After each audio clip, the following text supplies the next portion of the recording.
Donc ici, on est où? On est à Petit Canal. On est à Petit Canal, sur le port Petit Canal. L'une des premières villes de commerce de la Guadeloupe. Où le commerce humain et tout autre commerce qui se passait ici. Donc là en face, on a l'Afrique. Elle est à 5 heures de nous. La traite négrière s'est déroulée ici. De Gorée à Canal. Canal, c'était le nom créole qu'on appelait, pour vous dire aujourd'hui, Petit Canal. Donc lorsqu'ils récupéraient les esclaves qui étaient stockés sur toute la côte d'Afrique, ils étaient d'abord stockés à Gorée. Et ensuite, par la suite, quand ils faisaient les grandes traversées, la traite négrière, c'était ça. La plupart des esclaves, des Noirs qui sont dans le bassin caribéen, ont tous pris leur départ ici. Ils ont atterri ici. Donc, le port de Canal était vraiment la ville à l'époque. Okay? Donc, on accueille les esclaves ici. Et le commerce qu'on trouve comme ici à Jarry ou le port maritime autonome, c'était exactement la même chose. Sauf que c'était du commerce humain également qui se faisait dans ça. Okay? Donc on accueillait les esclaves là, ils étaient entassés et tout.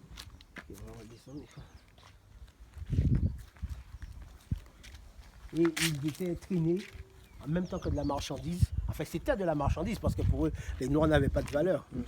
Donc ils étaient qu'à traîner tout petit comme ça, ils ont descendre. Donc nous avons avancé toujours. Tout ça c'est pour là.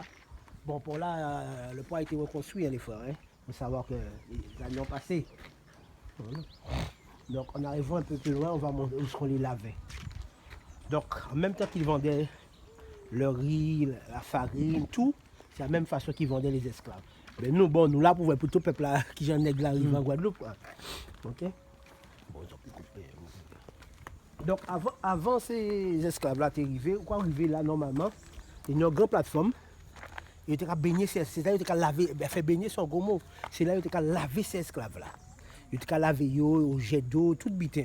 Comprenez? Ils étaient propres. Et il faut savoir que tout côté ici, c'est ton ville. C'est ton grande ville qu'on jarrise, qu'on fait ça qu'a fait là. Donc toutes ces esclaves-là étaient qu'à baigner là avant. Comprenez?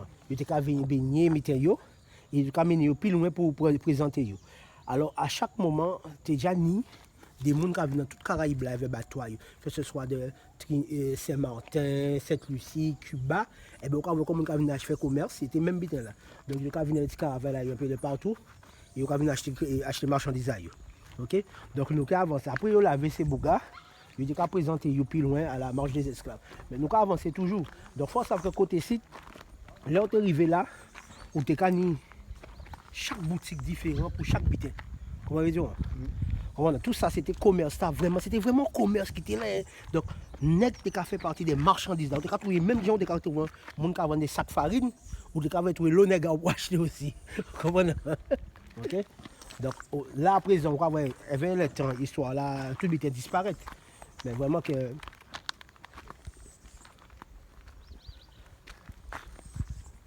Tout ça, c'était des marches, tout comme ça.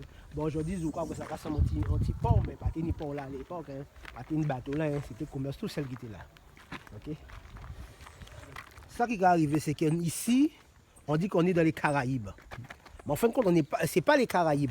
Parce que lorsque Christophe Colomb est arrivé ici, il a débarqué à Cap-Esther, il a trouvé des Caraïbes. Les Caraïbes, qui en fin de compte, c'était des Kalinago. Les îles des Antilles sont connues pour Kalinago. Kalinago, c'était le vrai nom caribéen. Mais comme des îles, de toute la Caraïbe. Donc c'était le nom caribéen. Mais comme les gens ici étaient considérés comme des cannibales parce qu'ils mangeaient la viande fraîche. Quand ils tuaient une bête, ils ne faisaient pas vraiment cuire la bête. Alors, quand Christophe Colomb débarqué en Caraïbe là, c'est mon accueilli bien. Qu'est-ce qu'il fait? Il veut que c'était mon à Messie. Alors qu'il fait, il soi-disant il était en aide, chercher épices, mais il était parti à expédition pour la reine Elisabeth et le roi Ferdinand pour essayer conquérir le maximum de terres possibles. Donc là, il vient découvrir ça. Il retourne en Espagne, il va dire là, voilà, qu'en bas là, nous avons découvert un nouveau peuple qui est en nous. Alors, quand ils fait, pendant un paquet de l'année, ils voyaient un paquet de caravelles, qui c'est les gros bateaux, pour venir massacrer ces gens-là. Liquider, assassiner ces gens-là. Parce que c'est eux qui étaient des terroristes à l'époque. Parce que là, ces gens-là avaient venus, ils ont mis des cadeaux, afin qu'on ait tué tous ces gens-là. Parce que pour eux, ces gens-là, c'était des cannibales. C'est pourquoi ils ont nom la mer des Caraïbes. Mais en fin de compte, c'est la mer de Kalinago que ça s'appelle. Le vrai nom, c'est Kalinago. Tu vois? Donc, c'est pourquoi aujourd'hui, le peuple Kalinago ne veut plus entendre parler du mot Caraïbe. Parce qu'ils ont trop fait de rapprochements Caraïbes, cannibales. Voilà le nom qui s'est passé. Il faut savoir que les Kalinago, c'est eux qui ont aidé les Noirs. Ça y est, les nègres marrons, c'est eux qui ont aidé les Noirs à s'évader. Parce que quand ils ont voulu prendre les Kalinago en esclaves, ils travaillaient, ils ne voulaient pas.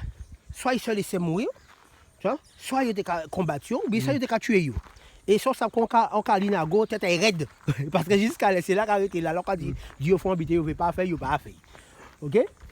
Donc c'est ça qui est vraie histoire à Kalinago. Donc, en fin de compte, le terme là, Caraïbe, peut être supprimé. Parce que si vous regardez dans les anciennes cartes, il y a écrit bien Kalinago. C'est qu'il y a dans le camp français où on voit marqué Caraïbe. Même dans ces cartes américaines, on va mettre de Kalinago. Ok? D'accord. Ici, dans là, on sort une boulangerie. En boulangerie, donc là, c'est beaucoup. En fonction de ça, il y a crié de la brasserie. Chaque monde a fait pareil, a acheté pareil là comme ça. Donc là, il a fini d'acheter tout ça. Puis loin, nous tenions un petit commerce. Et après, sur la droite, sur la gauche, on voit là, il y a un comptoir, une sorte de comptoir qui permet de faire, répertorier ces nègres-là. Et il a décidé de bailler un nom, soi-disant. Voilà. Que ce soit, c'était esclave à tel monde, esclave à telle famille. Mais ça, c'était fait après, ils ont acheté ces mondes-là. Bon, devant nous, là, nous avons grand escalier là. Grand escalier là, là, c'est ça, ils ont créé la marche des esclaves. Et nous avons approché d'elle. Nous avons classé chaque monde là.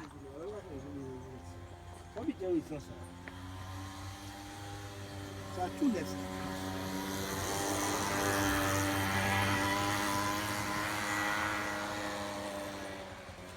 Ça te rend là, l'esclave un peu. Tout cet esclave là, t'es connu.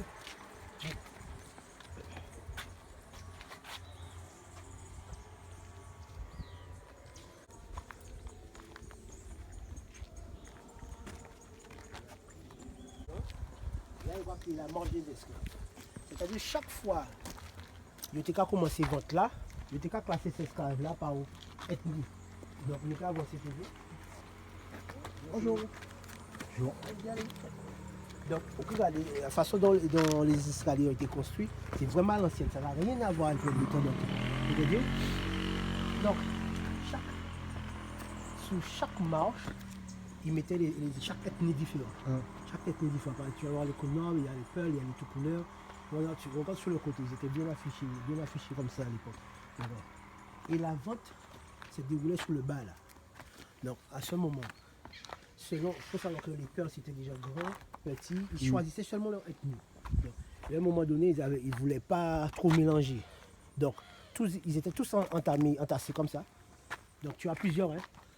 Sur les Souniqués, les Peuls, il y a les tout couleurs. Sur la gauche, tu as tous les Nétafis. Donc, chaque tas d'esclaves était installé comme ça, là, tac, tac, tac. Et les gars, ils choisissaient leurs esclaves. Donc, celui qui cherche un gars assez, plus souvent, il cherchait des gars assez forts, grands, baraqués, c'est connu pour les Peuls ou encore les Souniqués. Tu vois? Alors, toute marche a des cas différents. Alors, le marché était là. Alors, c'est comme un genre. Donc, les gars, ils appellent, je vais celui-là, je vais celui-là. Donc, ils descendaient et le prix était donné ici.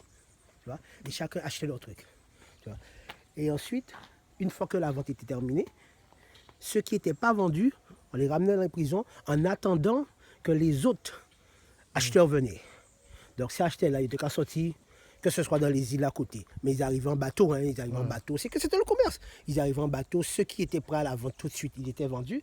Les autres étaient ramenés dans l'ancienne prison qu'on ira voir tout à l'heure. Okay? Donc, lorsque l'église a été construite, c'est l'ancienne église, elle était très bon premier. Et elle cautionnait beaucoup cette vente-là, parce que tout le monde sait que le pape Nicolas V qui a autorisé et béni l'esclavage. Et à partir de là, on baptisait tous les gens. Il fallait tous qu'ils deviennent chrétiens. Tu vois, qu'ils veulent ou pas. C'était systématique. Et le nom était changé après. Donc une fois chacun repartait avec sa marchandise, parce que c'était considéré comme une marchandise à l'époque, dans ces îles à côté, et tout le monde. Et tout le reste, maintenant, on va repartir à la prison là-bas pour voir. Mais tout se déroulait dans ça. Je vais prendre les noms. Ouais, vas-y, filme les noms. Mais les noms, c'est par ethnie. Hein. Ouais. Chaque ethnie, les Yoruba, les Souniqués, les Peuls, Ils étaient vraiment tassés par eux.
La vente n'avait pas encore été effectuée. Donc, bon, la route elle est comme ça, mais il n'y avait pas de route à l'époque. Donc, et faut savoir, c'est tout ça, c'est une ville, mais c'est une montagne là. Faut savoir que chaque fois que les Français rentrent dans le côté, ils ont toujours construit l'église assis les côtes pour l'église là. Assis les côtes pour montrer que c'est le christianisme, c'est même qu'à dominer. Pas forcément français, c'est tout pas tout ça. Que ce soit depuis l'Occident arrivé, c'était ça quoi. Pour imposer. Pour imposer que c'est suprématie christianisme là. Oui, non. Bon, tout ça, c'était à l'époque, c'était des côtés qui présentaient belle bité, parce que c'était un marché. Donc, il y avait habité, quoi. Donc, là, nous, quand on se dirige vers la prison, l'ancienne prison où étaient détenus des esclaves qui n'étaient pas vendus ou qui étaient attendus à la vente également. Ça a été rénové, parce que ça marque un peu trop l'histoire. Donc, c'est Bogati traîné là de force. Tu vois? En fin de compte, l'ancienne prison, c'est les murs qui restent. Hein. Ouais. Vestiges. Vestiges, la qualité. Même à droite à droite. Je juste nettoyer petit peu. Elle est à votre droite, là, la prison. Enfin, là, voilà, c'est le monument, les vestiges qui restent. Ben, elle dominait un peu sur tout ça. Là, tu vois. Il y avait une entrée, mais les murs sont tombés au fur et à mesure.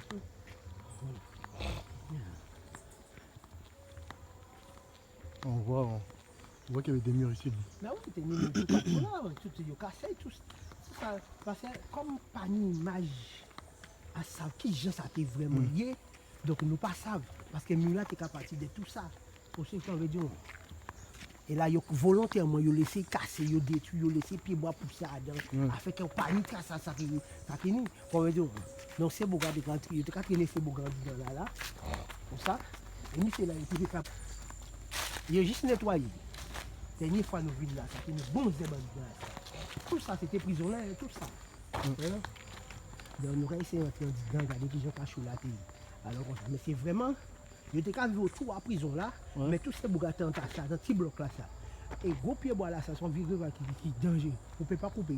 Parce que racine là, capacité. Ah oui, Donc c'est volontairement, ils n'ont jamais voulu rénover cette prison. Parce qu'il y a trop d'histoires dedans. Tu vois? Donc, j'espère qu'on va retrouver encore quelques traces qui étaient restées. Parce qu'on avait, c'est les mêmes traces qu'on les a tassées le dos au mur, on trouvait encore ça. Donc, il faut essayer un petit peu. Donc là, les gars, on arrive à l'endroit où beaucoup de nos ancêtres étaient enfermés pendant, mais vraiment des longues nuits, à peine ils étaient nourris, comme ça. Au fil des années, les murs sont encore là, mais ils sont très fragiles, donc faites attention. Donc voilà.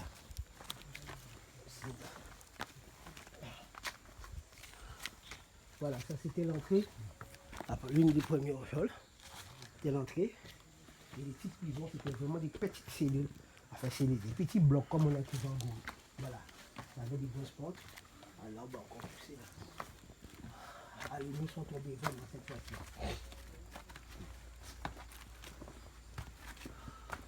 C'était quand on les traces à dos à ces bougas. Dos à ces bougas, parce qu'ils étaient entassés tellement tassés. ici dans le mur, qu'on trouvait, il y avait des traces qui étaient restées lors de ma dernière visite ici. De haut, on les envoyait la nourriture. Mais exemple, on tire l'argent là, c'est bon là. Il était qu'à plus d'une vingtaine en disant ça. Regardez ça. Franchement, je vais pas chercher.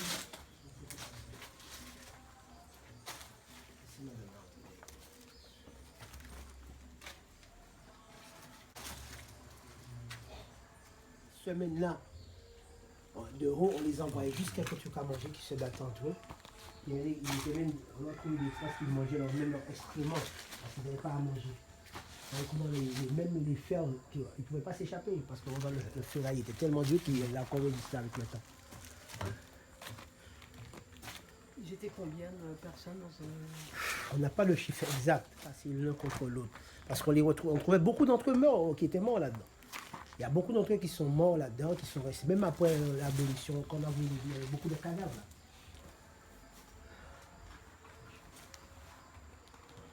Ça c'est même quand c'est, même quand vous voyez à côté la petite cellule, l'autre à côté, à peine s'ils respiraient. Ils étaient... Et ceux qui étaient restés trop longtemps là, on les sortait, on les ramenait lorsqu'il y avait des acheteurs, on les lavait au même endroit où je vous ai montré, là, qu'on les lavait au tuyau, tout comme ça. Hein? Bon, au fil des années, ils n'ont jamais voulu rénover cette prison. On sait pourquoi. C'est vraiment des petites avec des grosses portes, impossible de s'échapper. Bon, il faut voir qu'ils étaient emprisonnés aussi par ethnie, hein, de façon pour pouvoir les retirer.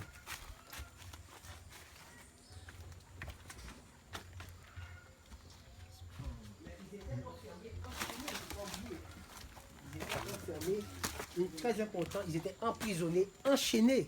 Malgré qu'ils étaient en prison, ils étaient encore enchaînés l'un à l'autre. Pourtant, on voit les murs, ils ne pouvaient pas s'échapper, mais ils étaient enchaînés. Regarde-dedans. Non, arrière-grand-père. Du coup, de 90, 92, 93 ans à peu près. Le maître, il disait, oui, mais tu sais, il faut te libérer de ça, le maître n'a pas trop de ça. Non, il se sentait bien parce qu'il était habillé propre. L'autre qui travaillait dans les champs, il était tout le temps sale. Et il mangeait le reste. Donc, ceux qui venaient, on disait, non, mais non, on ne peut pas rester ça, on n'a pas droit d'esclaves. Bon, ils se sont essayé de les motiver pour qu'ils se libèrent. Non, ils ne voulaient pas du tout. Ceux des champs voulaient, mais les autres ne voulaient pas. Donc, tout doucement, à chaque fois qu'un esclave fuyait, soit on le ramenait, on le pendait. Il y a beaucoup d'esclaves qui ont été pendus dans la zone, où exactement, je ne sais pas, où il était frité, où eux, ils sont coupés les jambes, carrément. Quand ils fuyaient 2-3 fois, on les coupait la jambe. Oui, oui. Et souvent, on lâchait les chiens pour aller les récupérer. Donc, les esclaves Negmao maintenant qui trouvaient un esclave qui évadait, ils l'emmenaient avec lui dans les bois. Et ensuite, tout doucement, ils ont mis en place cette forme de pouvoir, cette libération.